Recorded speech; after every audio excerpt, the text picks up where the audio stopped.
He lets me do whatever I want to him. The nutrition and protein for him to eat. Grab his little face like this. I call it the megadome. Thanks for pooping all over the shoe. Little telltale sign right there. The shiplap is up. Look at this. And we have a long desocialization process ahead of us. I live alone and I'm hearing voices. Oh, good morning and happy 4th of July, kids. Guess you guys are just letting yourselves into my house nowadays. Every morning I wake up with this little fella in my bed. I give him a little kiss on his head and then I do a morning yahoo. Yahoo!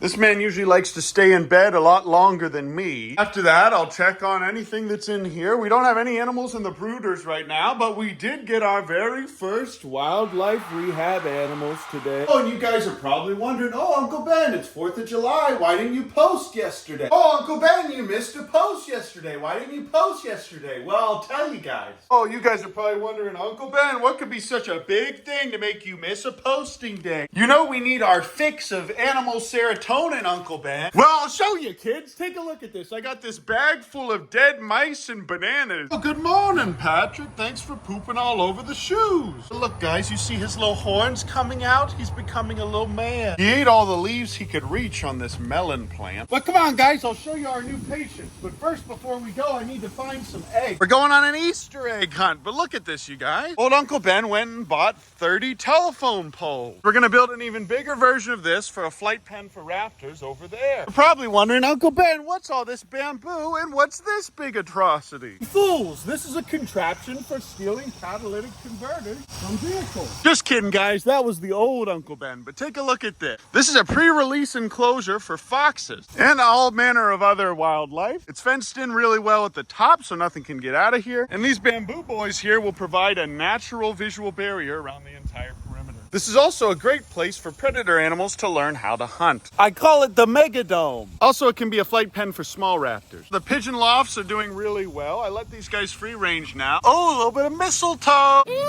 Yeah, the pigeons free range here now, and they come and go as they please. This is day 4 of free ranging them, and I don't think any of them have ran off. And I'm still waiting another week to free range all these homers and then Jabronabo and Jabringlebones. Hello, Jabronabo. And everybody's laying eggs nowadays. So you guys are probably thinking, Uncle Ben, what are you doing with all those dead mice and bananas? And what's that little enclosure there that you've covered with adorable little reeds? Don't look at that, kids.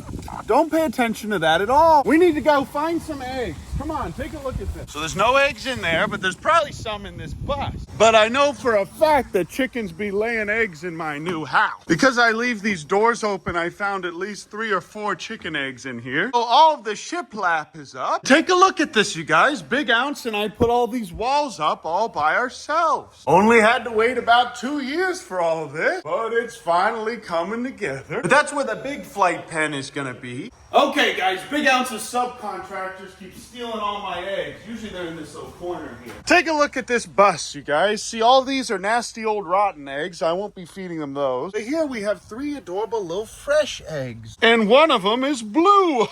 Yesterday, we refilled the water for the clappies, and we gave them this nice alfalfa bale. And this lasts them for a good long while, where we don't need to graze them. And because of that cringe Capybara MUKBANG channel, whoever's been sneaking onto this property and filming with these creatures has made them a lot more friendly. Oh, sweet wampum. Especially Kumala, you guys. Look at this. This man is just the most friendly little fella now for some reason. And if you remember from the beginning, he was the little cringe one that we rescued. We rescued a couple little cringe ones, and he ended up being the most friendly of all of them. And now he just lets me grab his little face like this. Hoppers and queebers are still doing very well. In the mornings and at night, they'll jump and sleep on this trampoline. Precious baby boy. But this is Gord. Gord is in fact a woman, and Kumala here is, I think, our only male, actually, because he's the only one of the 4 that has this little hump here. And there's a little telltale sign right there if I ever saw one.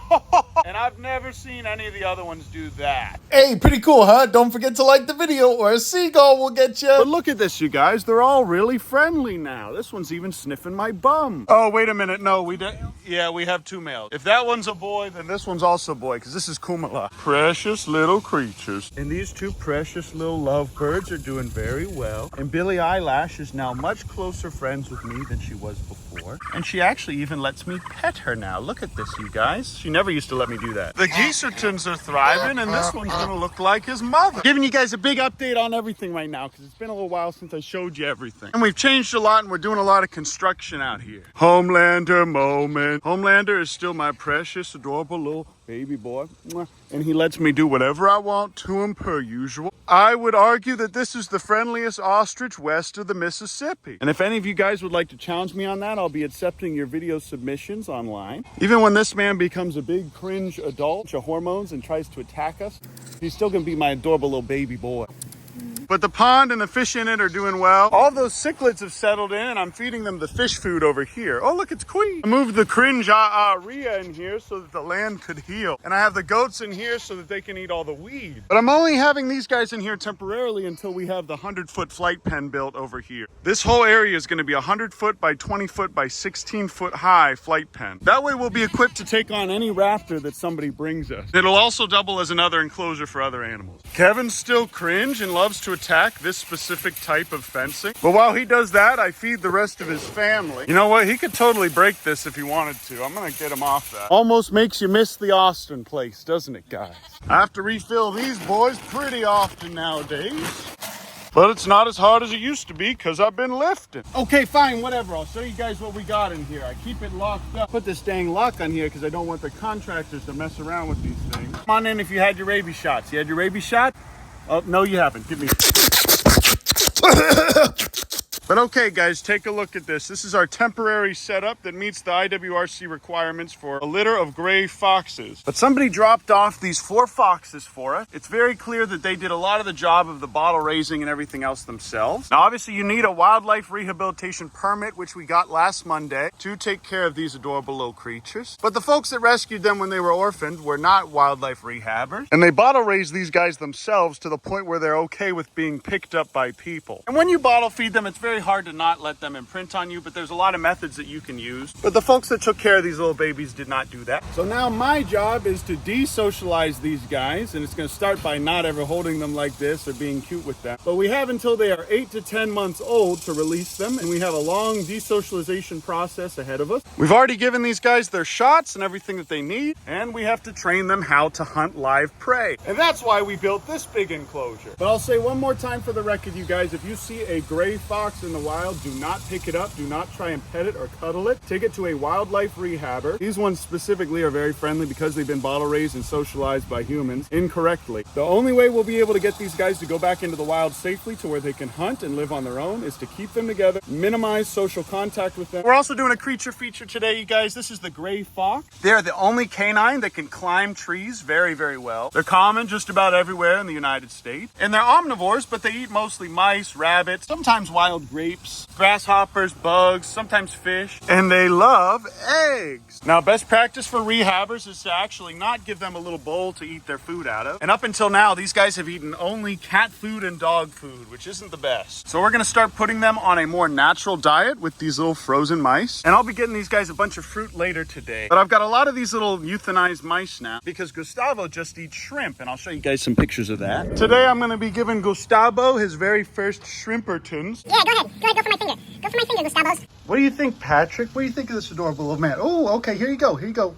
Hey, you got it. It's a lot better for this guy to eat a large meal made of carapace, but this little guy is packed full of tons of nutrition and protein for him to eat. And honestly, I probably should rip him up into smaller pieces because he's still just a little bean. It'll be a long time before this little fella's big enough to eat a large shrimp like that. And this is what these little fellas would be eating in the wild. Okay, he loves shrimp apparently, so I'm gonna keep giving him these for now. And they're also way cheaper. But as you can see, they love these bananas. And although in a rehab setting, you should never hand feed the wildlife. We have about 6 months until we get to release these little guys. My first priority is just making sure that they can eat. We already gave them their little physical exam. We already treated them for fleas and just about every other parasite you can think of, nematodes. And they have their little vaccines for distemper and rabies. But I'm gonna be giving them a bunch. Ooh, okay, calm down. And they're pretty territorial when it comes to food. I'm gonna be giving them a bunch of these mice. But I believe that these... Oh, okay, calm down. These are the first mice that these guys have had. And it's crazy how their little natural instincts come out so quickly when you switch them from the cringe dog kibble to their actual food, and you guys can see that. While these guys are living in this setup for now, I'm gonna start giving them the food that they're supposed to be eating. By the time we start teaching them how to live hunt in the Doug Dimsdale Dimmadome, but that in conjunction with 6 months of minimal contact with these creatures will get them to where they're ready to go right back to the wild. Oh, look how cute they are when they fight. But obviously, like I said, I won't be filming any cringe mukbangs with these guys unless I hide a camera in here with them so they can eat. Because again, like I said, we have about 6 to 7 months to desocialize them, and that's a ton of time. But we really want to minimize contact as much as possible so these guys can get back to the wild, and we need to reinstill a healthy fear in them for humans. That's it for now though, you guys. I'm gonna lock this up so nobody else can get in there. And until we can move these guys into the new enclosure, I'm actually even gonna add a couple more layers of these reeds so that they don't see anything outside. But next time you guys see us, we're gonna have all the bamboo around this entire enclosure. We'll have some hide boxes and some climbing things for those guys to get up, and we're gonna need to fence in the bottom here because we don't want them to dig out. And we'll probably even get started on this flight pen too. But that's it for now though, you guys. I love you. I appreciate you. Thanks so much for watching this video, and we'll see you in the next video. Oh, almost forgot to tell you. Oh.